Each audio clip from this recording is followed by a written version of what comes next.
Alright, it's pretty late at night and we still have to eat dinner, so tonight I'm going to be making a last minute stir fry featuring these ribs that I'm going to marinate using Kum Kee Hoisin sauce. This is a classic sauce that's really popular across Asia, especially within Cantonese and Vietnamese cuisine. I personally grew up eating this a lot, and the taste is something I would describe as sort of like a sweet, savory, thick soy sauce, but it's also something that you just have to try yourself to really understand how good it tastes. It goes great with pretty much any meat and seafood, but spare ribs are my favorite, so here we go. Here we have all of our ingredients. First thing I like to do is weigh out my ribs so I know how much protein I'm consuming. Now that's done, I'm just going to take it out of the bowl and cut it up really quick before marinating it, again using this traditional Cantonese knife.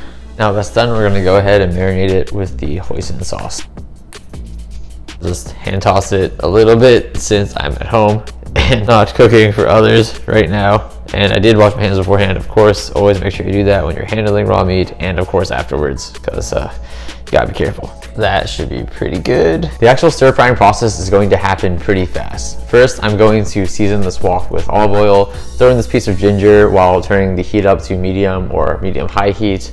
Once it's smoking, I'm going to throw in the ribs because meat cooks faster than vegetables, and then I'm going to toss it around a little bit, continue to wash the vegetables while it's cooking, and then I'm going to throw all the vegetables in, stir fry it all together using the spatula and also tossing it a little bit, and then serve it over a bed of rice, and we should be good to go.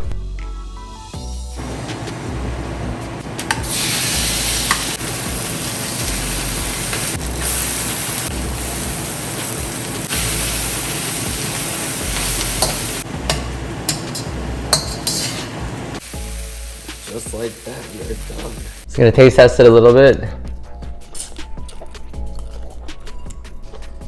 Oh yeah. Okay. So if you're looking for a popular sauce to add to your kitchen that goes great on seafood and meat and pho and last minute stir fries, then pick up this Kum Kee Hoisin sauce for yourself today and you're gonna be set.